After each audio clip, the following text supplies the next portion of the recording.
Excuse me. Had something going on in my throat. I actually kind of wanted to do something a little different than what I normally do, outside of like a gen replay or uploading some kind of new intro that I've been working on for a couple hours, but whatever. I haven't done a real commentary in a while. I think it's been over a month, and according to an article that I found today, or slash was told about, then researched and found said article. You get what I mean. There are new details on the Assassin's Creed, the next Assassin's Creed game. I'm not sure what it's going to be titled. Obviously, right now, its alias is like Assassin's Creed 4, but the title of the article is Next Assassin's Creed coming fiscal 2014 with new hero. Now, flat out what that says to me is Connor didn't work out, let's throw somebody else in there because obviously we need something new, which really, it's fine. I was okay with Connor. I didn't like why he was there. He was pointless in terms of the outside story, which sort of develops another problem that I have with the Assassin's Creed series as of this point. The other games, 1, 2, and Brotherhood, I thought were fine.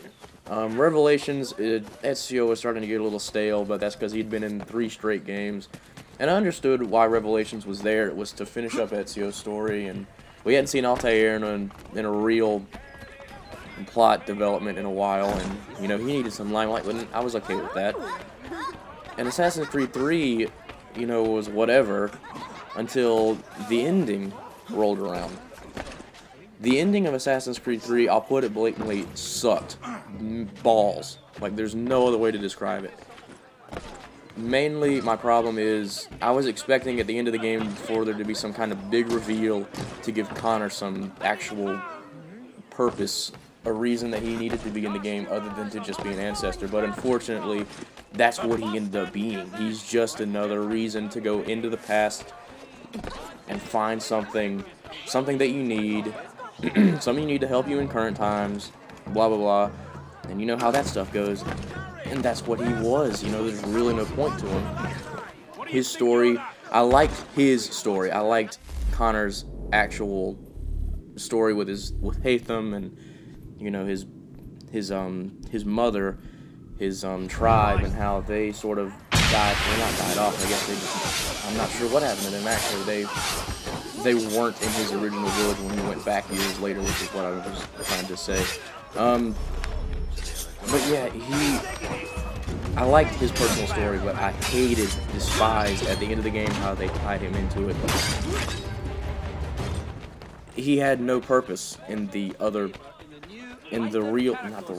guess they're both real world, but in the current time, he had no purpose, like I already said, other than to be a reason to go into the past and find a treasure or something like that.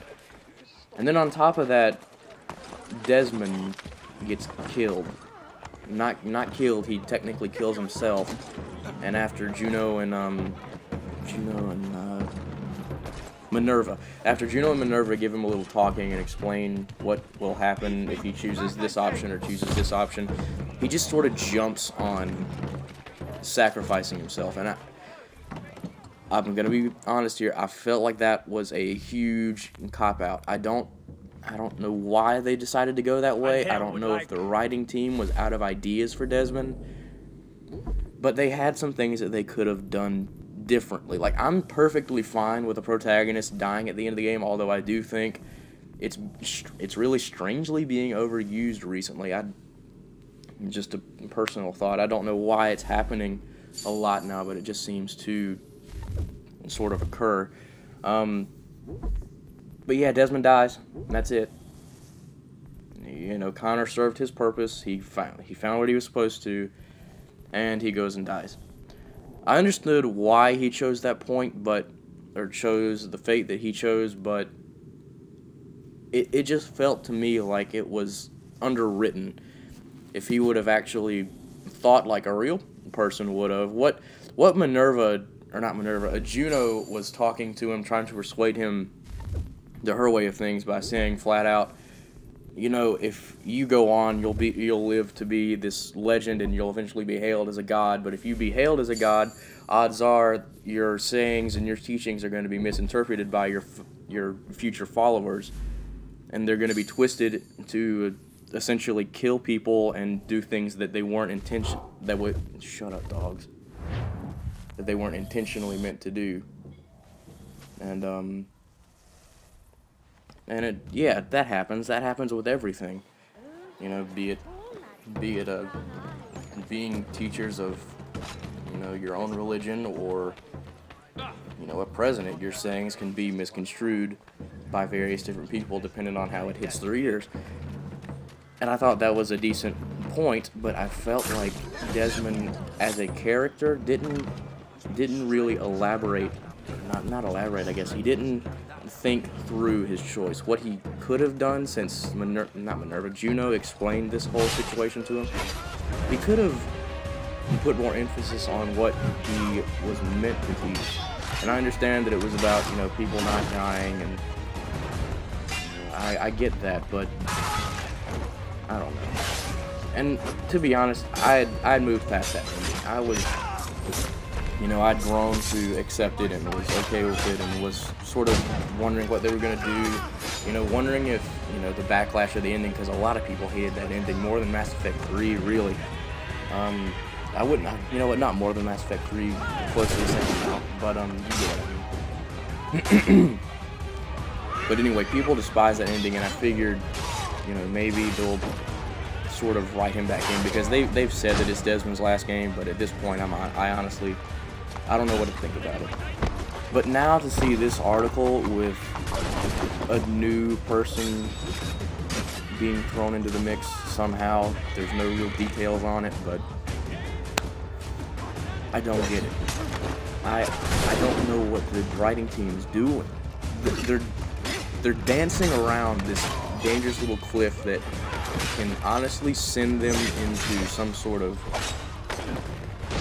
I mean, it can honestly really screw them over as a company. It can send them under, since it's not the only series they do, obviously, but it is a huge part of their company and a huge source of their income. And if that completely flops and people start to lose faith in it, then what do? You know, try to release something else, I guess. But it's just annoying, because they don't, it feels like everything is unfinished. Like, they keep prolonging everything. I pointed this out to the friend who said it to me, but it feels like they're making the Animus its own character, a piece of equipment that was meant as a plot point to, you know, give your personal written story some sort of difference to make it stand out, other than just be, you know, a way to go back and, you know, they put a twist on it, and I like that, but the machine outlasted the main character who was in that machine operating it. You know, what does that say? And the fact that they're just bringing the Animus back and they're not bringing back Desmond, I'm not sure if they are or not, but from what they've said, I'm sticking to what they've said. I'm not assuming anything. And they've said that Assassin's Creed 3 was Desmond's last game. I don't get it. It's like they're money whoring. And I know that they're honestly putting work into it. I liked Assassin's Creed 3's gameplay changes. And like I said, I like Connor's story. It was a bit of a twist on... It wasn't necessarily the same as Ezio's, and I guess it could be... not elaborated. It could be a way of saying, you know, history repeats itself in terms of their stories, because they've all three of the characters really, Altair, Ezio, and Connor have all been portrayed in their own ways. And I guess it could be just a sort of twisted way of saying that history repeats itself, you know? But I don't understand. They need... Honestly...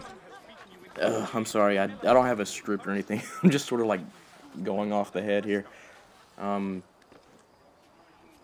Shoot, what was I getting ready to say? It just feels like they're delaying. Not even delaying, it's like they're stalling for time so they can write more into the story. But in reality, all they're doing is creating more plot for them to have to cover. And if they leave big plot holes, then that's going to be something that they have to fill, and it's just an endless cycle that doesn't stop. It needs a definitive end. Assassin's Creed 3 honestly could have been the definitive end if they had done Desmond's death right.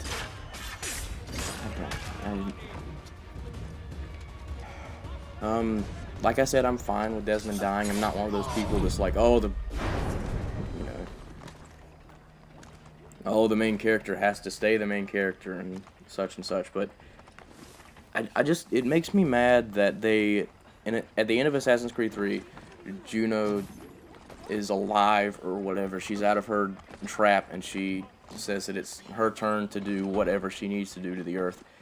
You have a god from the first civilization, who Desmond is descended from, out to destroy mankind. Why do you need another ancestor? And this goes back to the whole thing I said about making the Animus a character more than a plot device. They don't need the Animus. They just need Desmond in the current times. Well, the people that Desmond is involved with in the current times now, and that works. I don't know if they're afraid to make a modern game because they're afraid that it'll take away from the style that they've sort of planted their feet in. You know, it'll be too big of a change. But I don't know, man. I really don't. I just feel like there are some things that they could fix, that they really should fix if they want to actually have a good resolve on their story, as opposed to just pissing more people off with like a... I don't even know. But that's all that I'm going to say on it. I've pretty much gotten everything that I wanted to say out, and I'll talk to you guys next time. Bye-bye. Sorry, excuse the rage. It's just that Assassin's Creed 3 is a very big thing that I'm a very big fan of, and I just don't want to see it end up like Lost, you know? Somebody else already made that comparison, I'm aware. That's pretty much where I'm getting it from, but I don't want it to end like Lost. You have this amazing thing that lasts for so long, and at the very end, it dies. It just falls flat on its face and dies. I don't want to see that, especially with something that's so near and dear, you know? Anyway, I'll go back to what I was saying about the ending. Okay, see you guys next time. Bye.